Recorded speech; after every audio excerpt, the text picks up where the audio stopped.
Good morning, children. I'm Renu Anand, and today we are going to talk about the story Evans Tries an O Level. The story Evans Tries an O Level is a humorous short story about a daring prison break written by Colin Dexter. Now, let me tell you a little about Colin Dexter before I tell you more about the story. Norman Colin Dexter, Order of the British Empire, was an English crime writer. He was better known for his Inspector Morse TV series, which were telecast for 14 years between 1975 and 1999 on ITV.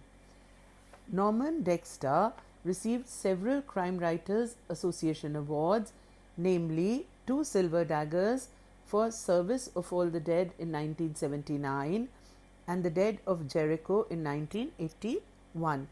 He also received the highest award with 2 Gold Daggers for The Wench is Dead in 1989 and The Way Through the Woods in 1992.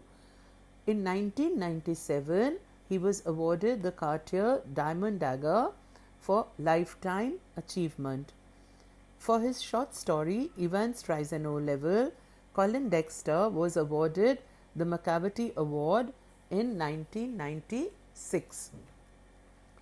The story Evans Tries an O Level is about a prison break in which James Roderick Evans, a young criminal, manipulates a situation to escape from jail. He manages to outsmart a team of officers headed by the governor of Her Majesty's Prison, the Oxford Prison. This story is from Colin Dexter's Morse's Greatest Mystery and Other Stories. Now, I'm going to do this lesson with you in 3 parts. In the first, we will talk about the title and the summary. In the second part, we will discuss the important events of the story. And in the third, we will talk about the characters. Now, do you think the title of the story is apt? Well, the title of the story is quite suggestive and very apt. The story begins with a conversation between the secretary of the examination board and the governor of Oxford Prison about holding the O-level examination in German inside the prison. What exactly, children, is the O-level examination? Yes, you're right. An O-level is the ordinary level examination. It is part 1 of the GCE or the General Certificate of Education examination. After completing O-level, which is written in year 11, students can sit for the A levels or the advanced levels. The story ends with the mention of O-level Italian classes and Evans' interest in them. Well, do you think Evans is really interested in the O levels for German or Italian? Or is it just his ploy to break away from the prison? The middle of the story is devoted to the holding of the O level examination and its results, which is the escape of Evans, who impersonates McCleary, the invigilator. In short, the title dominates the story and is interwoven in the whole action. The title also shows us how criminals may exploit a facility which is given to them for their selfish purpose of escaping from prison. The title is also a comment on crime and punishment. The complacent governor and the methodical prison officers are outwitted again by a smart criminal who has already broken out of prison thrice, and his friends, the criminal's friends who help him in his adventure. We laugh at the discomfiture of the efficient or not so efficient prison authorities. Well, let's take a quick look at how Evans managed to escape from the prison. We will analyze it in detail later. Evans, a kleptomaniac, was imprisoned thrice, and each time he escaped from prison. Now, what exactly is a kleptomaniac, children? A kleptomaniac is a person who suffers from a disease that makes it difficult for him to resist stealing. So, kleptomaniacs are people who steal instinctively. They may want something or not want it at all, but they steal. Evans is now imprisoned for the 4th time, when he all of a sudden develops a desire to appear in the O-level German examination. Do you think he is really interested in learning German, or is it in fact an elaborate plan to break out of the prison? Yes, it is more a plan to escape rather than to learn and pass an exam in German. The governor takes a lot of care to see that he will not be fooled by Evans. Every care is taken to make Evans prepare for the examination. And what is the care that is taken? For 6 months, a tutor is appointed who comes to the prison to teach Evans. A day before the exam, the tutor wishes Evans good luck, but makes it clear that he has hardly any chance of getting through. This actually should have warned the prison authorities that Evans was not serious about the exam. Though Evans replies ironically to the tutor by saying, "Well, I just may surprise everybody," and he does surprise us all, doesn't he?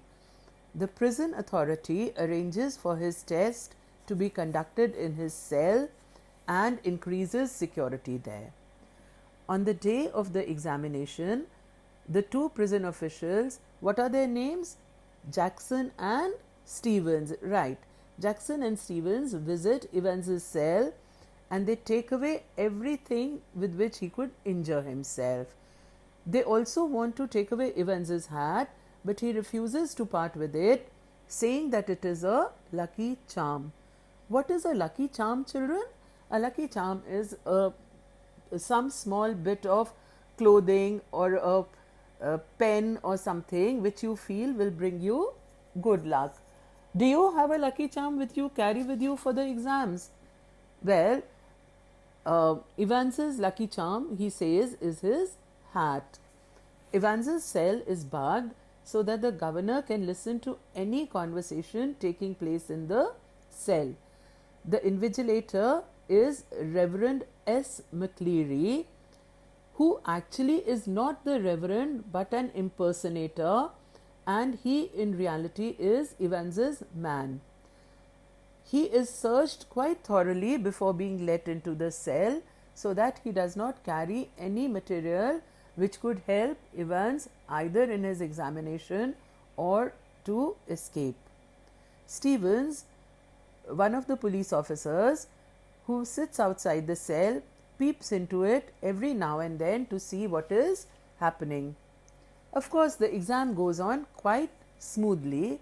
The only disturbance is that after some time in the conducting of the exam, the prison authorities receive a call from the examination board regarding a correction slip. Do you think the call was from the examination board? Well, we will discuss this later. Evans gets permission from the invigilator to put a blanket around himself as he is feeling cold. After the exam, Stevens himself escorts the invigilator to the main gate. Once he returns, what does he do? Yes, he peeps into Evans's cell and he is shocked to find the invigilator wounded. Actually, it is not the invigilator, it is Evans himself who is now impersonating Reverend McCleary.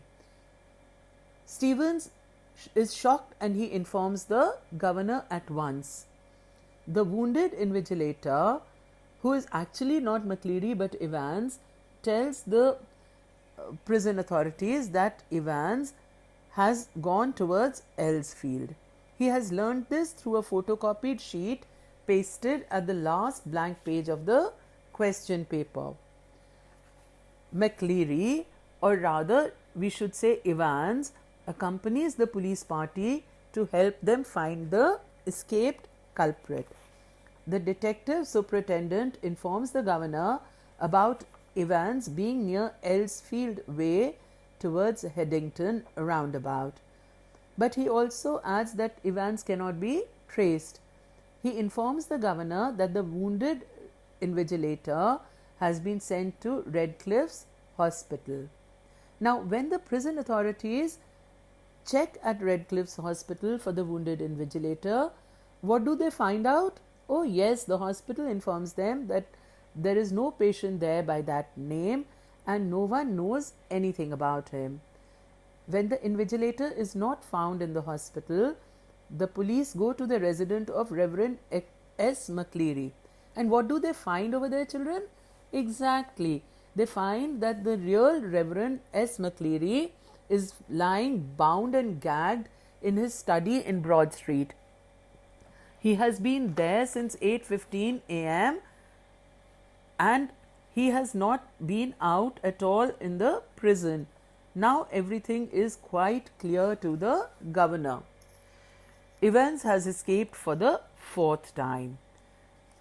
The governor again studies the question paper and takes the hint from it to reach the hotel where Evans is hiding and captures him. He learns how Evans planned his escape and tells Evans that his game is over. Evans surrenders to the governor. The governor tells Evans that they would meet soon in the prison. But the moment they are rid of the governor, the so-called prison officer, who is actually a friend of Evans, unlocks the handcuffs and asks the driver to move fast, and Evans tells him to turn to Newbury. Evans thus has a last laugh.